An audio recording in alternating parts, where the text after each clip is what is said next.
uaminifu kwenye ndoa, hata kwenye mashule. Yesu tawala maishani mwetu. Karibu moto uwake tena upya, uwashe tena moto maishani mwetu. Tuma Roho bila kipimo Bwana,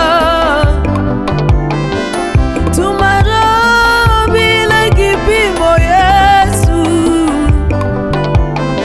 tumuhitaji bila kipimo tena. Tumechoka kuwa wakaukiwa, tunataka kuwa wapakaliwa. Tumechoka kufanya sarakasi, tunataka sasa kufanya huduma.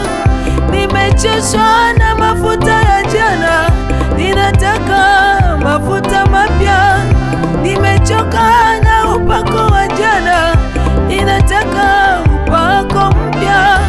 Nimechoka na ufunuo wa jana, ninataka ufunuo mpya.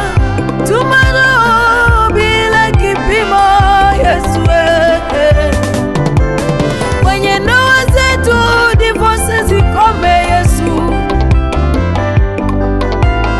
hata mashuleni zisichomwe tena.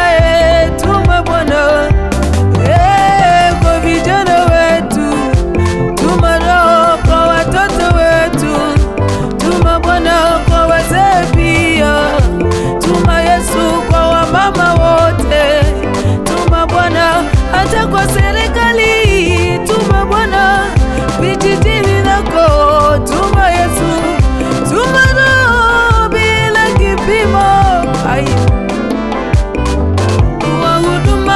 Wahudumu kwa Roho, wahubiri kwa Roho, watenda kazi watende kwa Roho. Achilia Roho wako bila kipimo, bila kipimo. Yesu, bila kipimo Bwana, bila kipimo. Achilia kama siku ya mitume Bwana, bila kipimo. Tunene kwa lugha mpya tena, bila kuiga, bila kipimo. Tunaza Roho zitutawale, bila kipimo. Tuma tena, tuache masengenyo, tabia ndogo ndogo, tuache na fitina, tabia ndogo ndogo. Bwana Roho wako muachilie, afanye kazi yake kwetu Bwana.